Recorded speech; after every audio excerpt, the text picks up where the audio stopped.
All right, so ready for a wild ride. Always up for a wild ride. What do we have? Today, we're diving headfirst into some seriously fascinating territory, recent congressional testimony on UAPs. UAPs. Okay, you mean like UFOs. Yeah, exactly. UFOs. But we're going way beyond those blurry photos and grainy videos you might be thinking of. Okay, I'm intrigued. What kind of stuff are we talking about then? We're talking first-hand accounts from highly credible sources, decorated military pilots and intelligence officers, folks who put their careers on the line to share what they've seen. Whoa, okay, now you've got my attention. What makes these testimonies so compelling? Why should our listeners care? What makes this deep dive so fascinating is that these aren't just random folks with wild stories. We're talking about people with years of experience, people whose job it is to identify objects in the sky, and even they can't explain what they've encountered. So, high stakes and credible witnesses. I like it. Where do we even begin with something like this? Our main source material comes from a recent congressional hearing, and not just any hearing, this was the real deal. Okay, so actual members of Congress were involved in this. Oh yeah, this is a big deal. Lawmakers from both sides of the aisle were present, demanding answers, expressing genuine concern about what's going on. That's really interesting. So this wasn't just some partisan political stunt. This was something else entirely. Exactly. This wasn't about scoring political points. This was about uncovering potential threats, government secrecy, and ultimately getting to the truth of a matter that should concern everyone, no matter your political affiliation.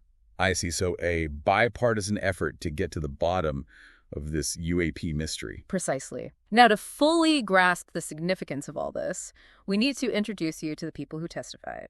First up, we have Ryan Graves.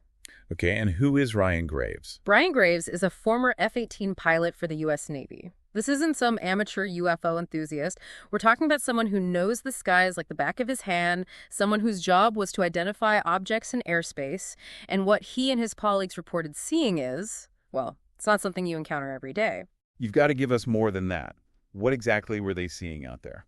Think about the most unusual aircraft you can imagine. Something maneuvering in ways that would rip a normal plane apart, exhibiting flight capabilities far beyond our current technology. That's unsettling, to say the least. So what happens when a pilot sees something like that? Do they report it? You'd think so, right? But it turns out there's a documented reluctance to report these sightings. A reluctance. Why wouldn't they report something like that? Imagine being a pilot and seeing something that defies explanation. You know what you saw, but there's this fear, a real concern about what reporting it might mean for your career. So you're saying these pilots, they want to share what they've experienced, but they're afraid of being ridiculed, maybe even grounded. Exactly. They worry about being deemed unfit to fly, labeled as unreliable witnesses. It's this chilling effect that prevents many from coming forward. That makes a lot of sense. This culture of silence, as you call it, Yeah. just makes unraveling this whole thing even more complicated, doesn't it? It certainly does. And this is where our next witness, David Grush, enters the picture. Now, Grush wasn't just any pilot. He was a high-ranking intelligence officer at the National Geospatial Intelligence Agency, the NGA. The NGA. That's some serious intelligence work right there. Hmm. What did Mr. Grush have to say? He dropped a bombshell alleging that the U.S. government possesses recovered craft of, wait for it, non-human origin. Whoa. Hold on a minute. Did he just say what I think he just said? You heard that right. We're talking about potential evidence of technology beyond our understanding. Technology that could rewrite everything we know about physics, our place in the universe. Okay, I need a minute to process this. This is huge. It is, and it gets even more complex, more intriguing. More? How can it get more intriguing than that? Okay. What else could there be? Grush alleges these programs, the ones dealing with this recovered technology, are hidden under the umbrella of special access programs, or SAPs, as they're called. SAPs, I've heard that term before, but what are they exactly? They're highly classified, essentially. We're talking about programs with very limited oversight. Even Congress has a hard time getting information about them. So we're talking about a system designed for secrecy, which makes getting to the truth incredibly difficult. And Grush was involved with this. That's right. He was privy to information most people couldn't even dream of. This is like something out of a spy thriller. It's serious stuff, and it raises concerns about transparency and accountability. We're talking about the potential for unchecked power, decisions being made without the knowledge or consent of the American people. It's a lot to unpack. It certainly is. But before we get too far ahead of ourselves, let's go back to these UAP encounters themselves. You started to tell me about David Fravor, and what's been dubbed the Tic Tac incident. Right, Fravor. So picture this. You're a seasoned pilot flying a fighter jet off the coast of California, clear skies, perfect visibility. Suddenly, you're diverted to investigate a strange radar contact. Okay, a strange radar contact. What makes it so strange? This wasn't just a blip on a single radar screen. Multiple systems were tracking this thing. The Navy cruiser, USS Princeton, the Nimitz carrier group, they even had an E-2 Hawkeye, which has some of the most advanced radar technology in the world, get a lock on it. Wow. Okay, so this wasn't just some glitch or misinterpretation. Multiple sources were picking this thing up. Absolutely. They had visual confirmation, too. What they saw was described as this oblong white object, like a giant tic-tac, moving in ways that seemed impossible. It would hover, then shoot off at incredible speeds, making these sharp, almost instantaneous turns. Hold on, are we talking about the kind of maneuvers that would turn a human pilot into jelly? The G-forces alone would be insane. Exactly. That's what makes this so baffling. Fravor himself has said he was completely baffled by the encounter. It appeared to defy our understanding of physics. So it's not just the visual sightings, it's the radar data. Multiple witnesses, everything pointed to something truly anomalous. Right. And here's the thing. Fravor's encounter wasn't an isolated incident. Remember Ryan Graves, the pilot we talked about earlier, the one who saw those strange objects with his colleagues? Yeah, the objects with those unusual flight capabilities. He described something remarkably similar to what Fravor encountered, a dark gray or black cube encased within a clear sphere. So two separate accounts, years apart, describing a very specific, very unusual visual. That can't be a coincidence, can it? It's a question a lot of people are asking. What are the odds that these highly trained observers operating sophisticated equipment are all experiencing the same hallucination? It really makes you wonder. These testimonies are significant, no doubt. It feels like they're chipping away at the stigma surrounding this topic. The idea that it's all just misidentified weather balloons or swamp gas. Yeah, and the fact that these are credible witnesses risking their reputations to share what they've seen. It certainly adds weight to their stories.